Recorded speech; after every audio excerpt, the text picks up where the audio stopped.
एक छोटे से गांव में एक व्यापारी रहता था जो अपनी ईमानदारी और उदारता के लिए प्रसिद्ध था। वह दिन रात मेहनत करता और अपनी कमाई से जरूरतमंदों की मदद करता था। उसी गांव के पास एक भिखारी भी रहता था जो हर दिन गांव में घूम घूम कर भीख मांगता और जो मिलता उसी से अपना गुजारा करता। भिखारी को हमेशा इस बात की शिकायत रहती कि भगवान ने उसे गरीब क्यों बनाया। एक दिन भिखारी ने व्यापारी के घर के सामने जाकर उससे कहा, भाई तुम इतने अमीर हो और मैं इतना गरीब, क्या भगवान ने सबके लिए अलग अलग किस्मत बनाई है? व्यापारी ने मुस्कुराते हुए कहा, किस्मत हर किसी की खुद की मेहनत से बनती है।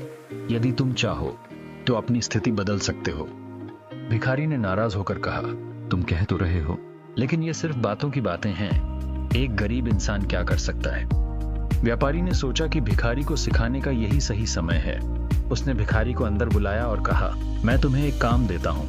यदि तुम इसे ईमानदारी और मेहनत से पूरा करोगे तो तुम्हारी जिंदगी बदल सकती है। भिखारी ने हिचकिचाते हुए पूछा, क्या काम है?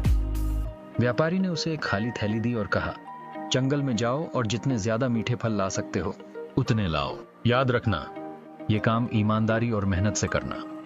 भिखारी अगले दिन जंगल गया और पूरे दिन मेहनत करके थैली भर मीठे फल लेकर आया। व्यापारी ने उसकी मेहनत देखकर उसकी तारीफ की और कहा, अब इन फलों को बाजार में बेचकर जितना पैसा मिलता है उससे एक छोटी दुकान खोल लो, मैं तुम्हारी मदद करूंगा। भिखारी ने व्यापारी की सलाह मानी। उसने फलों को बाजार में बेचा और कुछ दिनों बाद एक छोटी दुकान खोल ली। धीरे धीरे उसकी मेहनत रंग लाई और उसकी दुकान एक बड़ी दुकान में बदल गई। अब वह खुद दूसरों की मदद करने लगा। कुछ महीने बाद भिखारी, जो अब एक सफल व्यापारी बन चुका था, अपने पुराने दिनों को याद करते हुए व्यापारी के पास गया और कहा, आपने मेरी जिंदगी बदल दी।